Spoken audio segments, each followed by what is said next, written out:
Welcome back to the program. So here's what I wanted to get to. I mentioned to you guys that I'm very old. And they're older people. I'm aware of that, but it's happening where you start breaking down. And when you get to a certain age, you start to break down. You know who the oldest team in the NFL is by average age? Your Washington 53, people. And it ain't close. So the best I can find here is a graph from a gambling website, sportscasting.com. So one grain of salt, this isn't NFL.com putting out the story or other analysts, but it kind of tracks here that they're one of the oldest teams in the NFL. And there's no correlation between veteran older teams and success. There are some really good teams that are on the older side. Detroit, excellent. Sure.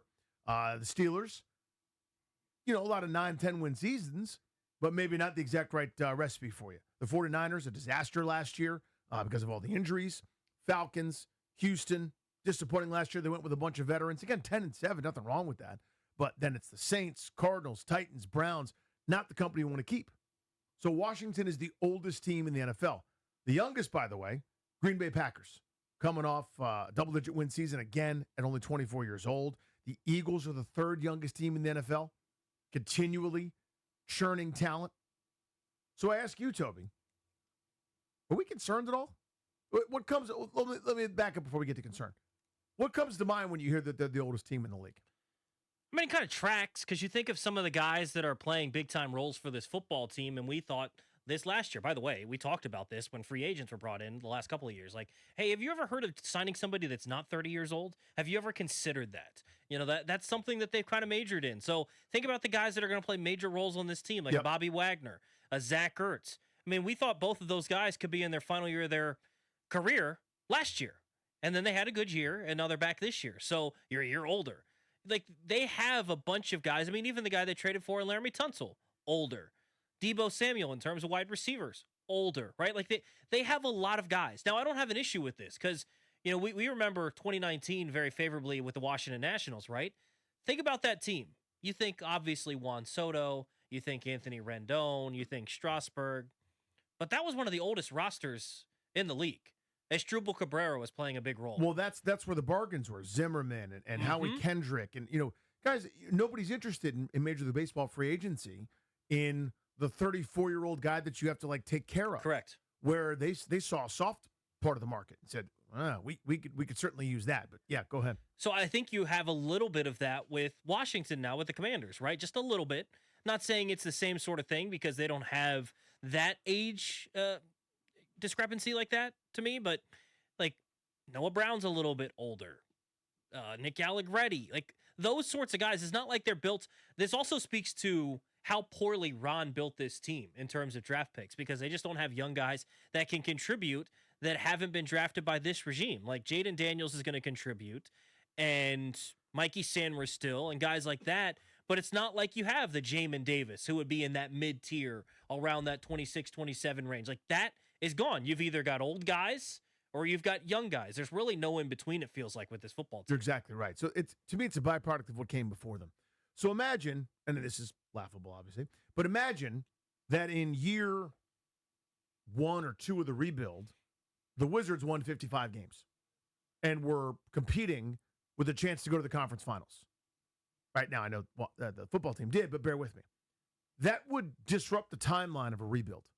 You had success. Sorry, your quarterback's generational. Yeah. Sorry. Normally, you have to go through growing pains, go through some ups and downs, go through, well, there was good promise there, so let's try to build around him, et cetera, and turn over a roster that was incredibly poorly built before these guys got here. I think they knew pretty quickly, holy bleep, this dude is so special, right? As they're drafting him, scouting him, so a lot of eggs are in that basket, rightfully so. It's where I put my eggs too. And you looked at the roster, and you'd go, the best players that are on this roster didn't come from Rivera and all the Martys. And there are a couple guys that are nice fill-ins, and nice, around-the-edge type players, quality guys like Sam Cosmi, good player. Obviously stars like McLaurin, but beyond that, there were, Quan Martin, who they inherited, turned into a good player for them, et cetera. But for the most part, the only way that we can compete, we don't have time to draft and take our lumps. We don't have time to be frankly, what you're supposed to do, which is get your butt kicked a little bit, wear it when you go to the top of the draft, and build a couple different classes, put them together, supplement via free agency, and rebuild. The NFL, too much turnover as it is, so they went and signed. See if this is familiar. Veteran named blank signs for 1 year, however many millions of dollars to play in Washington. Yes. They did that 1,000 times. And they did it again this past offseason. That's how you get old.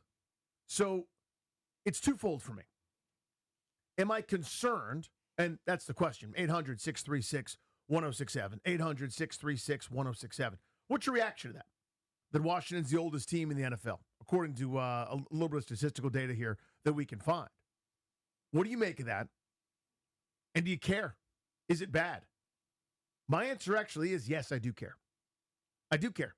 Because it's not sustainable to go nothing but 1 year rentals for a lot of these guys. Now, you're always going to have some. It's the NFL. There's turnover, there's free agency, 30% of rosters, 40% sometimes, turnover annually as it is.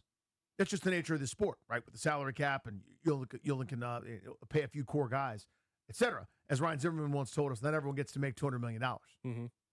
But the fact that you've got so few in that middle age group like you're talking about, and you're majoring key, huge roles for guys that are 35, 36, 33, 30, 31, et cetera, down the line. These are starters. These are meaningful players. And it's not as if Jayden Daniels is a neophyte at 20. Sure. Right? COVID happened. He stayed in college, whatever. I think he's 25 this year. So whatever age he is, I don't give a damn. I don't care if he's 55. He's incredible. I love him so much. But that's not going to help your average age. But in general, I am eyeballing that, where I go, let's say for the sake of argument, again, God forbid, this year doesn't go according to plan. You're not as good as everybody thinks. You have a Houston. You're 9-8, 10-7, but just okay. And you go, uh-oh, this ain't sustainable. We've majored in this 1 year stuff. We got a lot more building to do, right?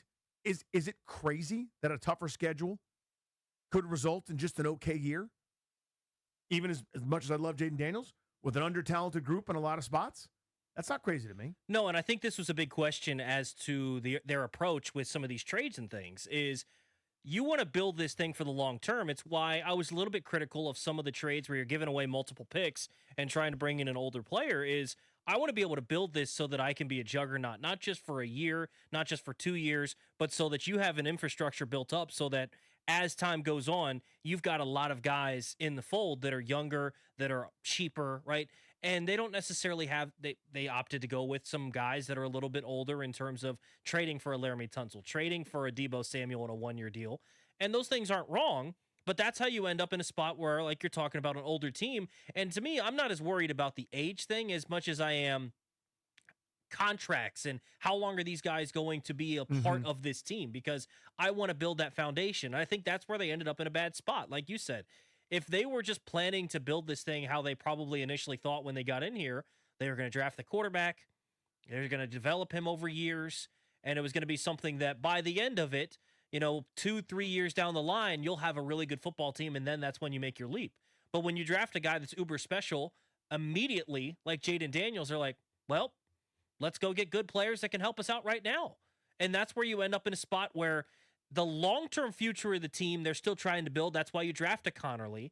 That's why you make some of these sorts of moves. But you're also looking at the now saying, well, let's trade a couple of these mid-round picks and go get Laramie Tunsil. Let's trade that fifth and go ahead and get Deebo Samuel. So they're trying to do a little bit of both, where they build a good team right now, but then also build a good team for the future. And it's really difficult to do, when you're left with no foundation from Ron. Yeah, again, so guys that are hurting, quote unquote, the average age, by no means do I want to get rid of Bobby Wagner or say no thank you to Austin Eckler because you're 30. That's not the point of this. The point is, older guys, right? I mean, not to say injuries can't happen to anybody, but older guys tend to break down. Ask the 49ers. And it's not sustainable to have nothing but 1 or 2 year deals, short-term stuff for a lot of players. That's always going to be part of it. You're always going to find the mercenary, the guy that wants a new deal or wants out, wants traded, could come for a little bit less money towards the end of their career. I don't want to turn away Bobby Wagner. I want Bobby Wagner. Mm-hmm. This is what we're majoring in, though. Right? Guys that were here that are incumbents who aren't anywhere near good enough. And again, it's to me 100% a response and a fault of Marty and the Riveras. 100%. Excuse me, Rivera and the Martys. Marty and the Riveras, I don't know who they are. Rivera and the Martys. They were such a disaster. They were so terrible at this that the guys that should be in their prime now simply don't exist. They're not here. There was just no foundation to the team. Yeah, so no first-round picks in those 4 years. You're trying to build the foundation for now and the future at the same time, which is next to impossible to do. 800-636-1067. Do you care? Do you care that they're the oldest team in the NFL? And is it a bad thing? 800-636-1067. Your call's next.